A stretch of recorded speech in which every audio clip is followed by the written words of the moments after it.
Beneath the rhythmic pulse of the tides lies a realm of eternal mystery, a vast and desolate frontier that covers most of our planet. As we leave the air behind, we begin a journey into the depths, where the familiar world fades into a quiet, blue expanse. The first 200 meters are known as the epipelagic zone. Here, the sun is a constant companion, fueling the engine of marine life. Vibrant coral reefs thrive in this upper layer, serving as the bustling cities of the sea, teeming with an incredible diversity of species. This is the domain of photosynthesis. Microscopic phytoplankton capture solar energy, forming the foundation of the entire oceanic food web. Remarkably, 90% of all marine biomass is concentrated in this thin, sun-drenched upper layer of the ocean. But as we descend further, the light begins to surrender. The brilliant turquoise shifts into a heavy, dark navy blue. We enter the twilight zone. Here, plants can no longer survive. The environment becomes a cold, barren landscape of shadows. In this darkening void, a constant drizzle of organic debris, known as marine snow, falls from the productive layers above. This falling matter is a vital lifeline, providing the only source of food for the strange residents of the deep. Below 1,000 meters, the sun's influence vanishes completely. We have reached the midnight zone, where pressure is immense. In this harsh reality, survival requires extraordinary adaptations. Creatures here have evolved to withstand pressures that would crush a submarine. Bioluminescence becomes the primary language. The anglerfish uses a glowing lure to attract prey in the absolute darkness. On the seabed, giant isopods scavenge for whatever falls from above, navigating the silty plains of the deep ocean floor.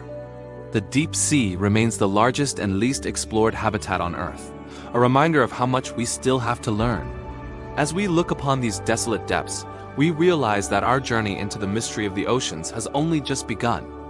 Below the sun-drenched surface, we enter a realm of perpetual twilight where the sun's reach finally begins to fade. Welcome to the Twilight Zone, a mysterious layer extending from 200 to 1,000 meters deep. In these shadows, life takes on strange, translucent forms, perfectly adapted to the crushing pressure and dim light. Here, survival depends on a living light known as bioluminescence. Creatures use these glowing pulses to communicate, attract a mate, or lure unsuspecting prey into the darkness. For others, a sudden flash acts as a biological firework, startling predators and providing a vital chance to escape. Food is scarce here, but a constant blizzard of marine snow drifts down from the surface to feed the hungry. This organic debris, fragments of dead plants and animals, is the essential lifeline for this entire deep-sea ecosystem. Tiny scavengers feast on these falling nutrients, fueling life in the cold, dark depths of our ocean. The Twilight Zone is a vast, hidden wilderness, shimmering with the biological lights of billions of unique organisms. Protecting these deep-sea secrets is vital for our planet's health. What other mysteries await us in the deep? Deep beneath the rolling waves of the surface lies a world of eternal twilight and crushing pressure. Today, we descend into the great abyss. As we pass the 1,000-meter mark, we enter the midnight zone. Here, the sun's reach ends and a realm of shadows begins. In this void, creatures have evolved extraordinary ways to survive. Meet the dragonfish, a predator perfectly adapted to the absolute darkness of the deep. Look closely at the barbel beneath its chin. It glows with a soft, pulsing bioluminescence, acting as a deadly lure for unsuspecting prey. Gliding through the shadows is another ancient resident, the frilled shark. With its eel-like body, it looks like a relic from a prehistoric era. Notice the distinctively frilled gill slits along its neck. This elusive creature rarely encounters humans, thriving in the cold, energy-scarce environment of the bathypelagic. Survival here is a game of patience. Food is scarce, and every movement must be calculated to conserve precious energy in the deep cold. We descend further, reaching the abyssal depths between 4,000 and 6,000 meters down. The pressure here is equivalent to an elephant standing on your thumb. The seafloor finally appears the abyssal plain. It is a silent, flat desert of fine mud and scattered rocks, stretching for thousands of miles. Life moves at a different pace here. The tripod fish stands motionless on its elongated fins, waiting for the slight vibration of a passing meal. Sea cucumbers crawl slowly across the silt, scavenging for organic matter that has drifted down from the world above over thousands of years. But the deep isn't entirely a desert. In volcanic rift valleys, we find the most dramatic phenomenon on Earth: hydrothermal vents. These are black smokers. They spew plumes of mineral-rich water, heated by the magma beneath the crust to temperatures that could melt lead. In this extreme environment, life doesn't just survive, it thrives. Giant tube worms with bright red plumes cluster around the vent's warmth. Ghost crabs scuttle over the rocks, immune to the toxic chemicals and intense heat that would be lethal to almost any other creature. At the heart of this ecosystem are extremophile bacteria. They harness the energy from chemicals in the vent water through a process called chemosynthesis. Without a single ray of sunlight, these bacteria form the foundation of a unique food web, proving that life can find a way in total darkness. The mysteries of the deep ocean remind us of how little we know about our own planet.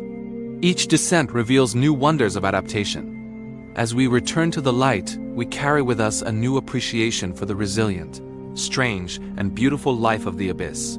The deep ocean remains Earth's final frontier. Thank you for exploring the Midnight Zone and beyond with us. Stay curious about our blue planet. Beneath the rolling waves of our blue planet lies a world that remains more mysterious than the surface of the moon. This is the Hadal Zone, named after Hades, the Greek god of the underworld. These trenches represent the deepest reaches of the Earth's crust, extending down to 11,000 meters. As we descend, the light vanishes. At 1,000 meters, we enter a realm of perpetual darkness where the temperature nears freezing and pressure begins to mount. At 6,000 meters, the Hadal Zone truly begins. The pressure here is equivalent to the weight of an elephant standing on every square inch of your body. Yet in this crushing, oxygen-poor environment, life has found a way. Creatures here have adapted in ways that seem like pure science fiction. Behold the snailfish. It is the deepest living fish ever recorded. Translucent and delicate, its body is specially designed to survive where others would instantly shatter. Its skin is so thin you can see its internal organs, and its bones are made of flexible cartilage to withstand the immense atmospheric weight. We continue our journey to the absolute bottom, the Challenger Deep. Located in the Mariana Trench, it is the lowest known point on our planet. At 11,000 meters, the ocean floor is a silent desert of fine silt. But even here, we find the sea cucumber scavenging for organic remnants. Alongside them are giant crustaceans, amphipods that have grown to unusual sizes in the deep. They are the cleanup crew of the abyss, feeding on falling debris. But this pristine world is no longer untouched. Scientists were shocked to find a discarded plastic bag resting at the very bottom of the Challenger Deep. Even here, 7 miles down, the shadow of human pollution is present.